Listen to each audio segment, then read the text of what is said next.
എല്ലാവർക്കും നമസ്കാരം. Happy new year. ഇന്ന് ഞാൻ നിങ്ങളോട് ഷെയർ ചെയ്യാൻ പോകുന്നത് അമ്പലപ്പുഴ ക്ഷേത്രത്തിലെ പള്ളിപ്പാനിയെക്കുറിച്ചാണ്. അതിനെക്കുറിച്ചുള്ള ചരിത്രപരമായ ഐതിഹ്യങ്ങൾ. എൻ്റെ നാടും അമ്പലപ്പുഴ, എൻ്റെ നാട് തകഴിയാണ്. തകഴിയും അമ്പലപ്പുഴയും തമ്മിൽ വളരെ കുറച്ച് ദൂരമേ ഉള്ളൂ. അങ്ങനെ പറഞ്ഞു കേട്ടിട്ടുള്ള ഒരു കഥയാണ് പള്ളിപ്പാനിയെക്കുറിച്ചുള്ളത്. അത് നിങ്ങളോട് ഷെയർ ചെയ്യാമെന്ന് വിചാരിച്ചാണ്. അപ്പം നമുക്ക് അതൊന്ന് കേട്ട് നോക്കാം. ദേശദേവൻ്റെ ചൈതന്യം വർദ്ധിക്കുന്നതിന് വേണ്ടി മകരം 1 മുതൽ 12 വരെ ഒരു കളഭം ഉണ്ടാകും. അത് എല്ലാ വർഷവും ഉള്ളതാണ്.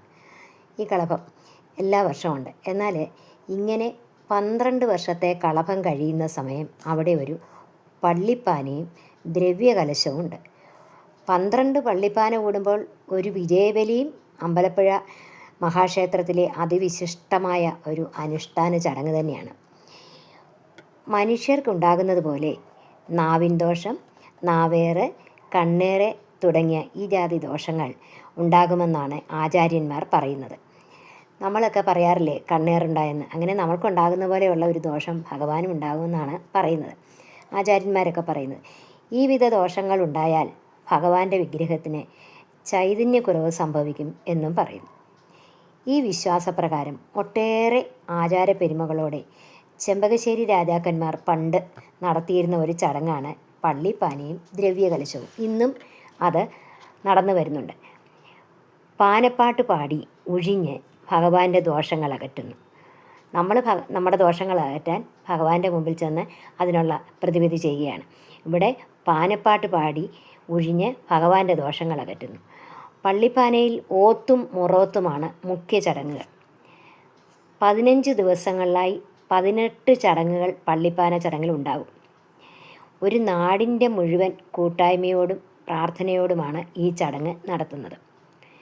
ഇതിനോടനുബന്ധിച്ച് ഒരു ചരിത്രമുണ്ട്. ആണ്ടിലെ 355 ദിവസങ്ങളിൽ 355 ദിവസങ്ങളിലും ക്ഷേത്രത്തിൻ്റെ പടിഞ്ഞാറേ നട തുറക്കുകയില്ല.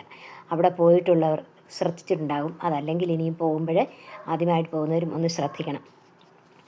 ആ പടിഞ്ഞാറേ നടയുടെ മുമ്പിലെ കരിങ്കല്ലിൽ കൊത്തിവെച്ച 5 പുരുഷരൂപവും ഒരു സ്ത്രീരൂപവും കാണാം. ഇനി പോകുമ്പോൾ ശ്രദ്ധിച്ചാൽ മതി. എല്ലാ വർഷവും ഉത്സവം നടക്കുന്ന 10 ദിവസങ്ങളിലെ ഈ നട തുറക്കും. അല്ലാത്ത സമയങ്ങളിൽ ഈ നട അടച്ചിരിക്കുകയായിരിക്കും, ഈ പടിഞ്ഞാറേ നട.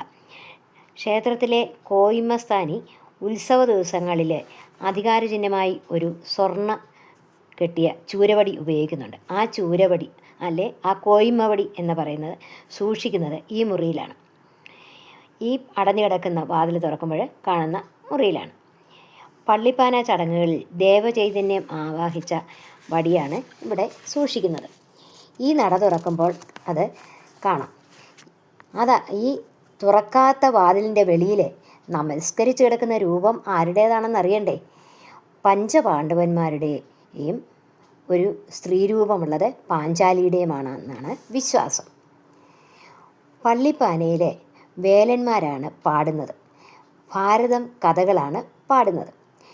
പള്ളിപ്പാന ദിവസങ്ങളിൽ രാത്രിയിൽ വേല സമുദായത്തിലെ സ്ത്രീകൾ അനുഷ്ഠിക്കുന്ന മുറോത്ത് എന്ന ചടങ്ങ് മറുവോത്ത് എന്നും പറയും.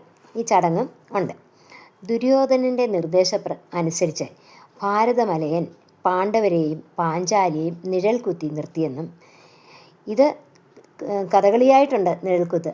അത് നല്ല ഇതാണ്, കാണാൻ നല്ല രസമാണ്. ആ കഥ വളരെ ചുരുക്കമേ കാണാറുള്ളൂ.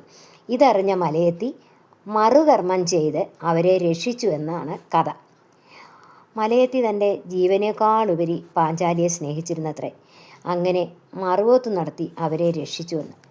അതിൻ്റെ ഓർമ്മയ്ക്കായി പള്ളിപ്പാന ദിവസം ദേവചൈതന്യം ആവാഹിച്ച കോയിമവടി വയ്ക്കുന്ന മുറിയുടെ വാതിൽ മുമ്പിൽ ദേവനെ ശരണം പ്രാപിച്ച് പാണ്ഡവന്മാരും പാഞ്ചാലിയും ശയിക്കുന്നുവെന്നാണ് വിശ്വാസം. ചരിത്രത്തിൽ പറയുന്നത്.